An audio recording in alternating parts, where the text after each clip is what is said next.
Voici une question dont la réponse pourra changer l'attitude de plusieurs croyants. Comment devons-nous réagir et que devons-nous faire quand nous traversons le désert de l'épreuve? La parole de Dieu va nous donner une réponse bien claire aujourd'hui même à l'émission À travers la Bible.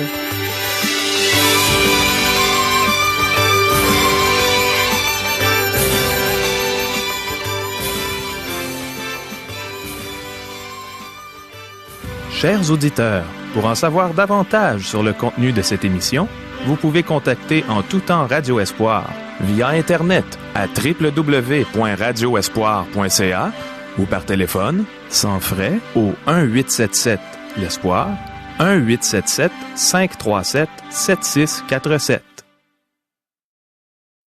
Bonjour, ici Caro.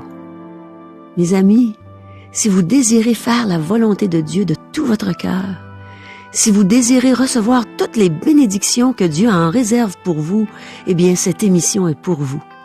Voici les questions que nous allons poser aux Saintes Écritures aujourd'hui. Dieu s'intéresse-t-il aux petits détails de notre vie? Que faut-il faire pour que notre nom soit inscrit dans le livre de vie? Est-ce que Dieu connaît toutes nos œuvres, même les petites? Pourquoi la vie est-elle si ennuyante pour certains croyants? Et pourquoi passe-t-elle si vite pour d'autres? Est-ce vrai que les gens de mauvaise vie sont souvent plus prompts à placer leur foi en Jésus que les gens qui mènent une bonne vie? Comment se fait-il que ce ne sont pas tous les croyants qui demeurent jeunes de cœur? Comment le croyant doit-il agir quand il traverse le désert de l'épreuve dans sa vie?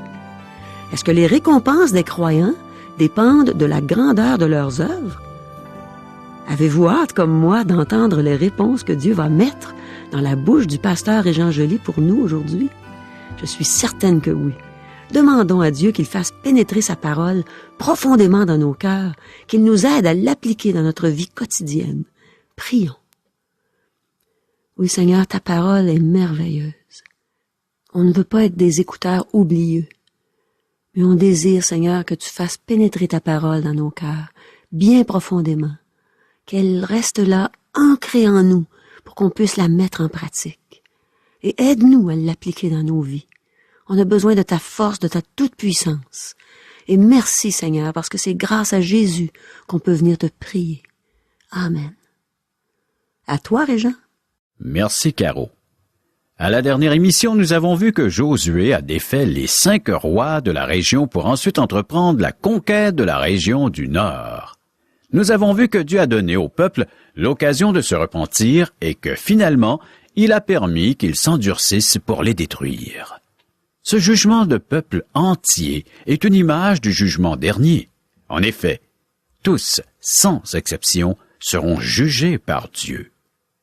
Nous avons vu que Dieu encourage les siens. En effet, il a encouragé Josué avant qu'il s'avance contre les rois du Nord qui étaient nombreux. De plus, c'est Dieu qui a remporté les victoires pour Israël. Qu'il ait fait des miracles ou non, Dieu marchait toujours avec son peuple. Le texte biblique souligne davantage l'obéissance de Josué que ses aptitudes de chef militaire. Aujourd'hui, nous allons étudier les chapitres 12 à 14. Cela semble beaucoup, mais ce ne sera pas le cas. Le chapitre 12 est une liste de tous les rois défaits par Israël. Nous commenterons brièvement ce chapitre sans le lire. Ensuite, nous nous arrêterons sur quelques versets du chapitre 13, car nous pouvons en tirer quelques leçons spirituelles. Cependant, ce chapitre est surtout une liste des territoires qu'ont reçus en partage les tribus d'Israël. Encore, il y a peu d'applications spirituelles à faire avec cette liste. Cependant, si vous n'avez pas encore lu ces chapitres, vous pouvez le faire plus tard. Finalement, nous nous arrêterons sur l'épisode au cours de laquelle Caleb reçoit en partage le mont Hébron. La conquête du pays dura 5 ans. Nous verrons plus loin que Caleb avait 40 ans lorsqu'il fut sélectionné pour faire partie des 12 espions et il en avait 85 lorsqu'il a reçu le mont Hébron en héritage. Il avait donc environ 78 à 80 ans au début de la conquête qui a duré de 5 à 7 ans. Le temps exact d'errance dans le désert fut 38 ans et il a fallu probablement un certain temps pour prendre les territoires à l'est du Jourdain. Dieu s'intéresse aux petits détails de notre vie et à notre quotidien. Lire une liste de noms n'est pas la chose la plus intéressante au monde. C'est comme lire le bottin téléphonique. Cependant, le fait que le Dieu de cet univers se soit arrêté sur ces détails est impressionnant. Nous penserions que Dieu ne s'occupe que de grands dossiers qui méritent son attention, des dossiers dont on parle en termes grandioses. Chers amis, Dieu se préoccupe des petits détails de notre vie et de notre quotidien. Oui, chers amis, les petits éléments de notre entourage intéressent Dieu. Il ne faut pas hésiter à présenter les petits détails de notre vie à Dieu. En effet, il y prête attention et il est disposé à écouter nos prières à ce sujet. N'hésitez jamais à venir en prière à Dieu pour quoi que ce soit. Nous avons devant nous un chapitre qui nomme des rois dont nous ne savons rien. Cependant, Dieu sait tout d'eux, et il a même noté leurs noms. Dieu tient 2 registres, chers amis. Le livre de vie de l'agneau est un registre de nos œuvres. Notre nom est écrit au moins dans le registre des œuvres, mais il est écrit dans le livre de vie seulement si nous avons mis notre entière confiance en Jésus-Christ pour notre salut. Ce n'est pas par vos œuvres et vos efforts que votre nom est inscrit dans ce registre. Il y est inscrit si vous avez la vie éternelle, si vous avez la foi en Jésus-Christ. Dieu connaît toutes nos œuvres. Oui, lors du jugement, le registre qui contient la liste de nos œuvres sera ouvert. De nombreux chrétiens seront très embarrassés lorsqu'ils verront que la seule chose qu'ils n'ont jamais donnée à Dieu est un verre d'eau qui ne leur a rien coûté. Des missionnaires nous écrivent parfois des lettres et nous donnent des nouvelles au sujet d'endroits, de gens et d'églises dont nous n'avons jamais entendu parler. Cependant, Dieu connaît chaque petit détail du travail de ces missionnaires. Il sait tout de ce que nous faisons. Le moindre petit geste. Tout est dans son registre. Nous passons maintenant à quelques réflexions sur le chapitre 13. Nous entrons dans la 2e moitié du livre de Josué. Nous retrouvons un Josué âgé qui a environ 100 ans. Il ne pourra plus gouverner Israël bien longtemps. Il fut un chef militaire, mais les combats sont terminés. Il semble que le temps est passé vite depuis que le peuple est entré dans la terre promise. Le temps a semblé plus long dans le désert, mais maintenant la nation d'Israël est dans un pays où coule le lait et le miel et elle ne voit plus le temps passer. Mes amis, si certains d'entre vous se consacraient à Dieu et vivaient pour sa gloire, vous trouveriez la vie moins ennuyeuse. Le temps semblerait s'écouler très vite. Demandez à ceux et celles qui sont au service de Dieu, dans l'œuvre, combien vite ils trouvent que le temps passe. Chers amis, débutons notre lecture. Josué, chapitre 13, verset 1er. Josué était vieux, avancé en âge. L'Éternel lui dit alors, « Tu es devenu vieux, tu es avancé en âge, et le pays qui te reste à soumettre est très grand. » Il est impossible de s'ennuyer dans l'œuvre du Seigneur. Tout semble aller bien pour Israël. Le peuple a pénétré dans le pays par une région centrale. Il a conquis la région du sud pour ensuite faire face au roi du nord. Cependant, le Seigneur a rappelé à Josué qu'il restait encore beaucoup de territoire à prendre. Lorsque nous aurons travaillé d'arrache-pied à l'œuvre de Dieu, on pourra dire la même chose au sujet de notre travail. Tout serviteur de Dieu n'accomplit jamais tout le travail qu'il aurait désiré. Dans l'épître de Paul aux Philippiens, chapitre 3, verset 12, l'apôtre Paul dit « Ce n'est pas que j'ai déjà remporté le prix, ou que j'ai déjà atteint la perfection, mais je cours pour tâcher de le saisir, puisque moi aussi j'ai été saisi par Jésus-Christ. » Dieu avait dit à Josué que la nation prendrait possession de tout pays sur lequel elle poserait la plante des pieds. Cependant, Le peuple n'a pas marché sur tout le territoire promis. Nous non plus. Nous ne posséderons jamais toutes nos bénédictions spirituelles tant que nous serons sur terre. J'ai rencontré des personnes qui pensaient l'avoir fait. Elles croyaient n'avoir plus rien à apprendre ou à faire. Elles sont satisfaites de leur vie et ne désirent pas aller plus loin. Pour remporter le prix de la vocation céleste de Dieu en Jésus-Christ, nous dit Philippiens chapitre 3, verset 14. La carrière militaire de Josué est maintenant terminée. Il n'est plus chef d'armée. Sa nouvelle tâche consiste à partager entre les tribus d'Israël et le territoire déjà conquis. Il doit aussi s'assurer que la promesse que Moïse a faite aux 2 tribus soit respectée. Versets 7 et 8. Et divise maintenant ce pays par portions entre les 9 tribus et la demi-tribu de Manassé. Les Rubénites et les Gadites, avec l'autre moitié de la tribu de Manassé, ont reçu leur héritage, que Moïse leur a donné de l'autre côté du Jourdain, à l'Orient, comme le leur a donné Moïse, serviteur de l'Éternel. Josué n'avait pas seulement reçu la mission de prendre possession du pays, mais il avait aussi reçu le mandat de le partager entre les tribus. Il a partagé les territoires déjà conquis ainsi que ceux que le peuple devait prendre dans le futur. Verset 22. Parmi ceux que tuèrent les enfants d'Israël, il avait aussi fait périr avec l'épée le devin Balaam, fils de Béor. Chers amis, avez-vous assisté à la fin d'un Balaam ou d'une Rahab? Notez la différence entre la prostituée Rahab et Balaam. Rahab était une femme méprisée, mais elle vit les œuvres de Dieu et plaça sa foi en lui. Ce fut une foi agissante qui lui fit sauver les espions envoyés par Josué.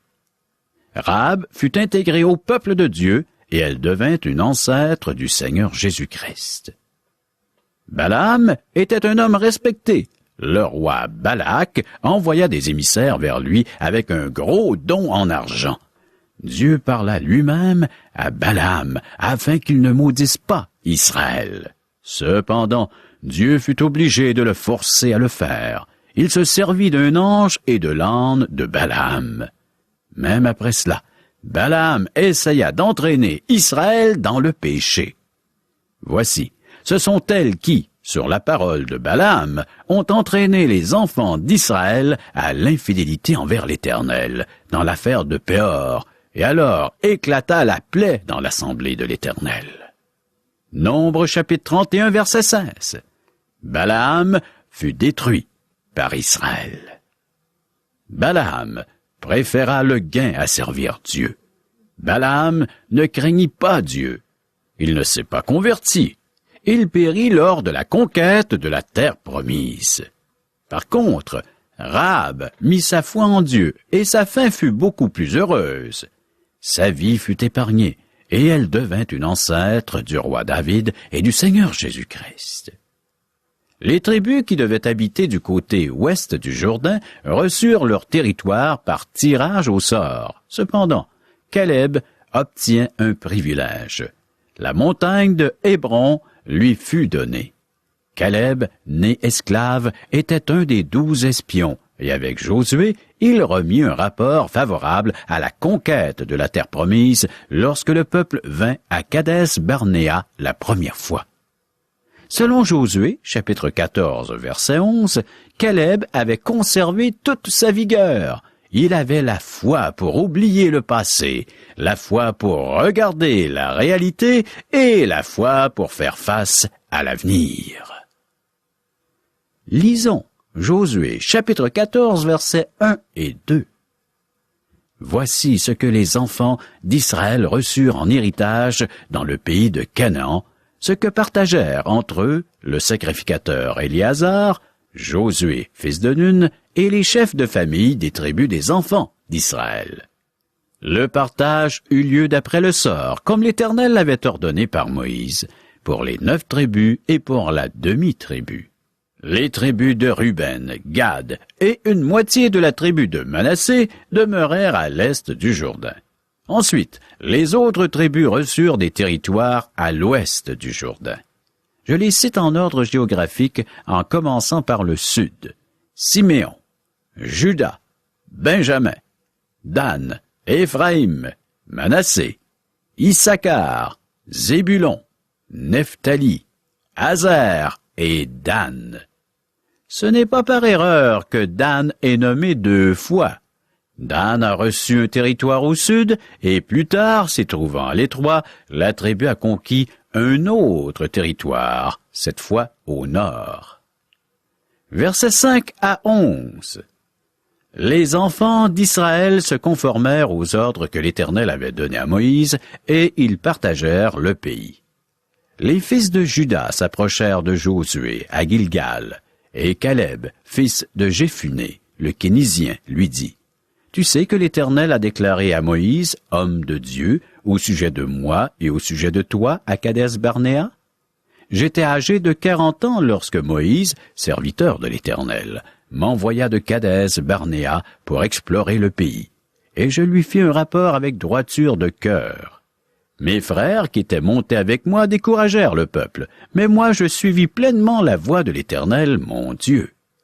En ce jour-là, Moïse jura en disant, « Le pays que ton pied a foulé sera ton héritage à perpétuité, pour toi et pour tes enfants, parce que tu as pleinement suivi la voie de l'Éternel, mon Dieu. Maintenant, voici, l'Éternel m'a fait vivre, comme il l'a dit.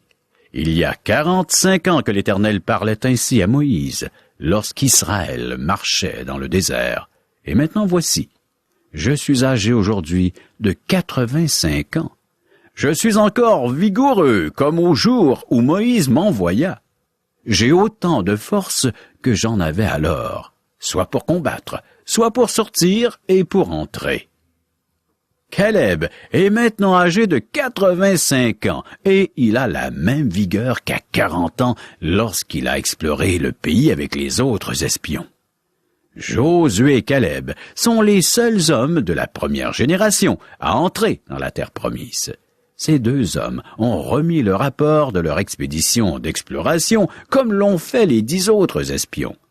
Le but de l'expédition était de répondre à la question: est-ce qu'Israël peut conquérir le territoire? Josué et Caleb croyaient la chose possible avec l'aide de Dieu. Les autres espions remarquèrent les géants qui habitaient le pays et voulaient retourner en Égypte. Ils voulaient retourner à l'esclavage, aux travaux forcés, aux fouets des contremaîtres, aux chaînes et aux gémissements d'autrefois. Le Seigneur Jésus a dit: quiconque met la main à la charrue et regarde en arrière n'est pas propre au royaume de Dieu. Luc chapitre 9, verset 62. Dieu avait appelé Israël à venir dans la terre promise, et Caleb crut que la chose était possible. Qu'en est-il de votre espoir lorsque vous traversez le désert? Pendant les 40 ans d'errance dans le désert, lorsque quelqu'un commentait la chaleur torride de la journée devant Caleb, celui-ci devait répondre « Je ne l'ai pas remarqué. C'est vrai qu'il fait chaud, mais je pense à ces grappes que j'ai vues à Escol. Je pensais à la ville d'Hébron.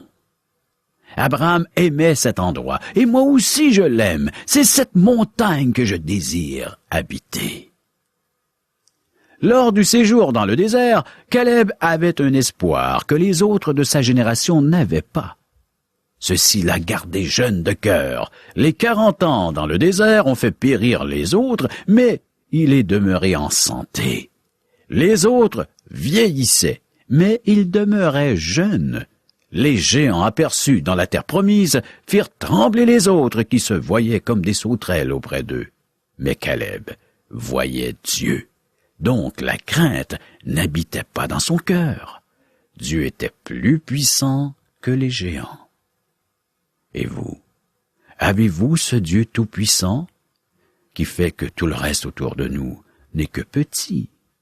Ou vous avez peut-être de grands problèmes? Qui est votre Dieu? Celui qui peut résoudre les problèmes, celui qui a la pleine et toute puissance.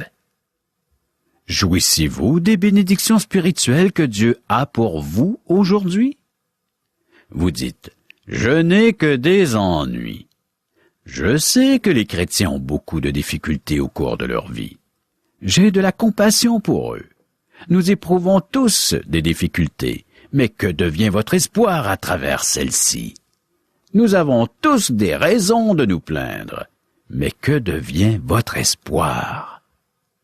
Caleb a passé 40 ans dans le désert et il jouissait par anticipation des bénédictions spirituelles qui lui avaient été promises.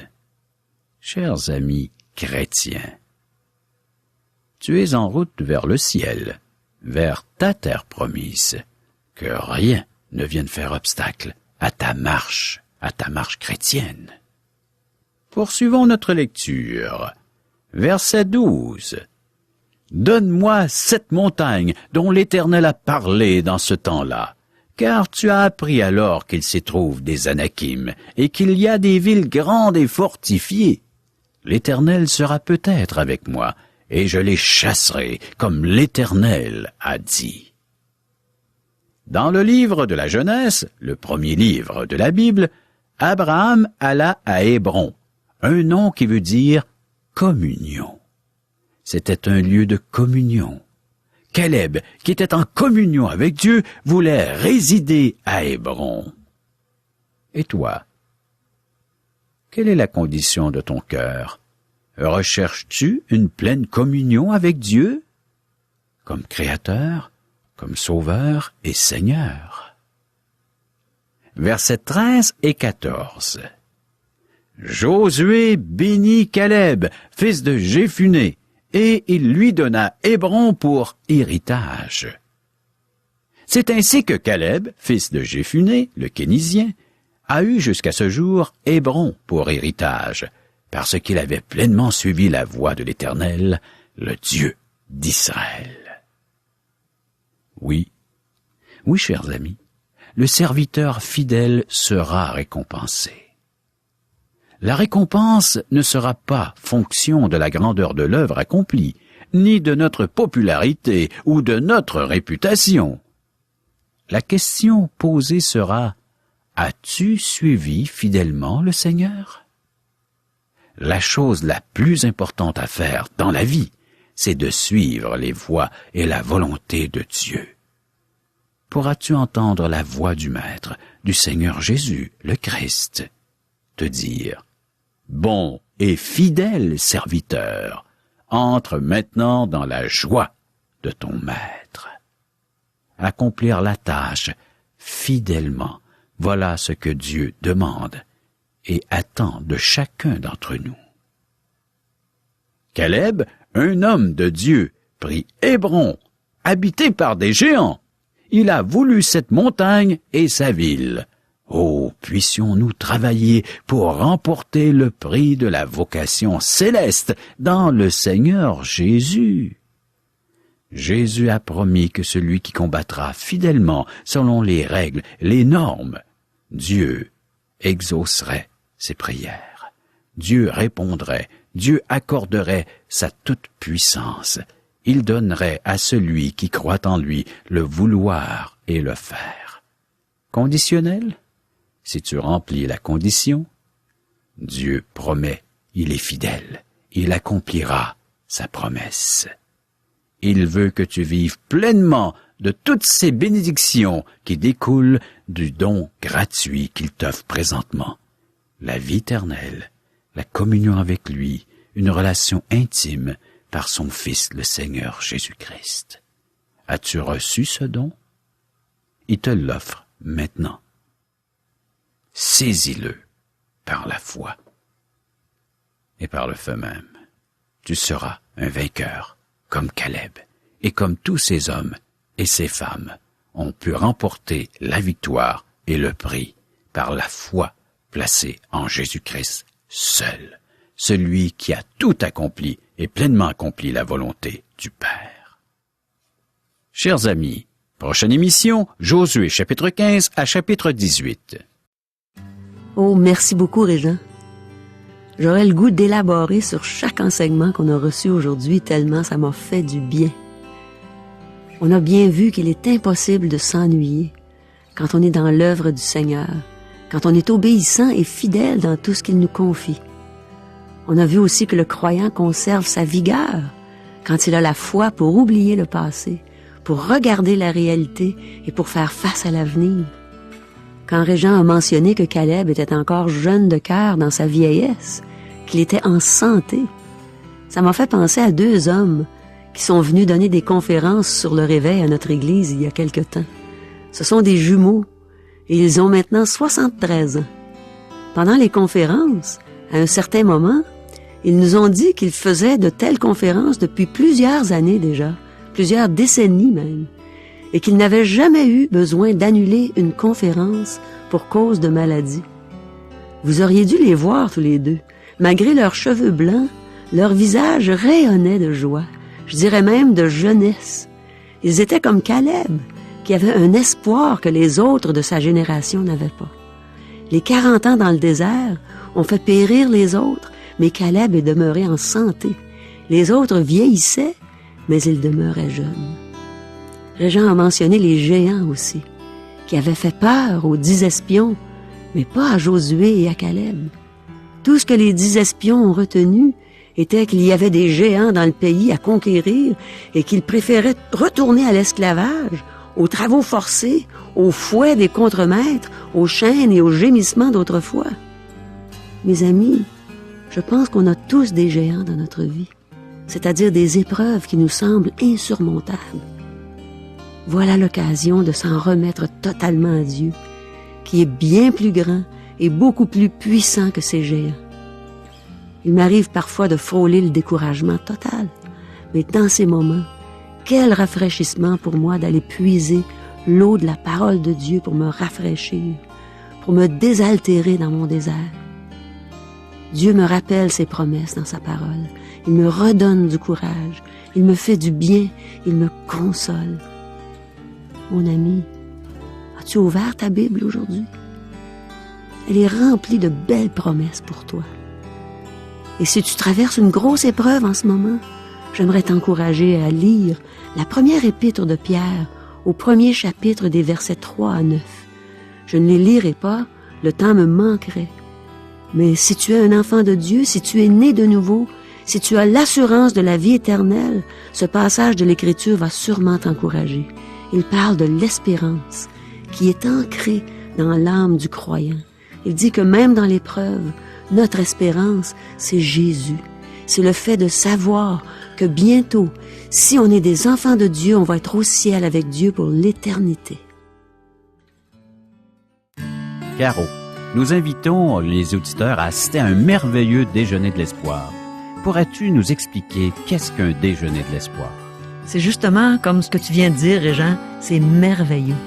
C'est merveilleux parce que, premièrement, les gens viennent prendre un bon déjeuner gratuitement, en compagnie de gens qui vont les aimer, les entourer, et ensuite on entend un témoignage d'un vécu, le vécu d'une personne, comme toi, Régent. La dernière fois que j'ai entendu ton témoignage, j'ai été épatée.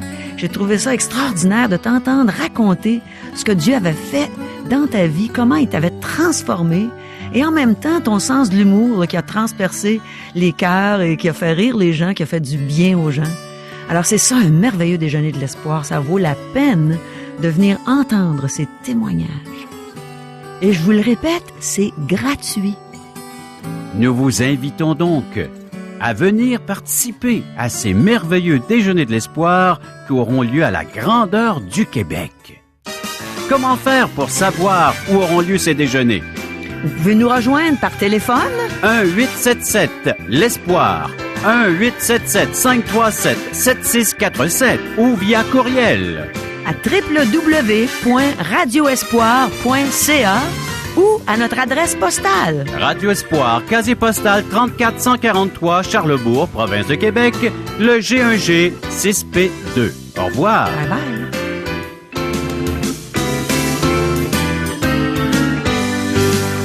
Cette émission vous a été présentée par Radio Espoir.